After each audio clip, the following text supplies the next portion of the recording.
ರಾಜ್ಯಪಾಲರಲ್ಲಿ ಅಕ್ರಮ ನಡೆದಿದೆ ಎನ್ನಲಾದ ಪ್ರಕರಣಕ್ಕೆ ಸಂಬಂಧಿಸಿದಂತೆ ಸಿಎಂ ಸಿದ್ದರಾಮಯ್ಯ ಅವರ ವಿರುದ್ಧ ಪ್ರಾಸಿಕ್ಯೂಷನ್ಗೆ ರಾಜ್ಯಪಾಲ ಥಾವರ್ ಚಂದ್ ಗೆಹ್ಲೋಟ್ ಗ್ರೀನ್ ಸಿಗ್ನಲ್ ನೀಡಿದ್ದಾರೆ. ಈ ಕುರಿತು ಸರ್ಕಾರದ ಮುಖ್ಯ ಕಾರ್ಯದರ್ಶಿಗೆ ಆದೇಶ ನೀಡಿದ್ದಾರೆ.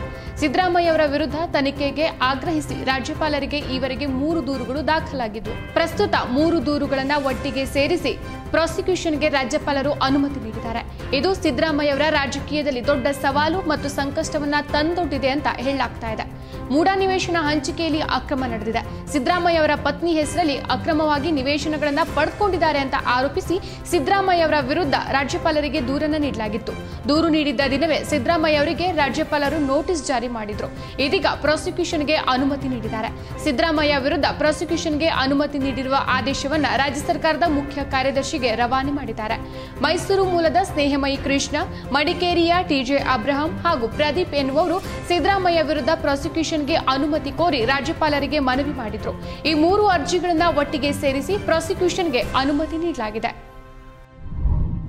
ಮತ್ತಷ್ಟು ವಿಶೇಷ ವಿಡಿಯೋಗಳನ್ನು ನೋಡಲು ಮತ್ತು ಹೊಸ ವಿಡಿಯೋಗಳ ಬಗ್ಗೆ ತಿಳಿಯಲು ಈ ದಿನ .com ಯೂಟ್ಯೂಬ್ ಚಾನೆಲ್ ಸಬ್ಸ್ಕ್ರೈಬ್ ಮಾಡಿ ಮತ್ತು ಬೆಲ್ ಐಕಾನ್ ಕ್ಲಿಕ್ ಮಾಡಿ.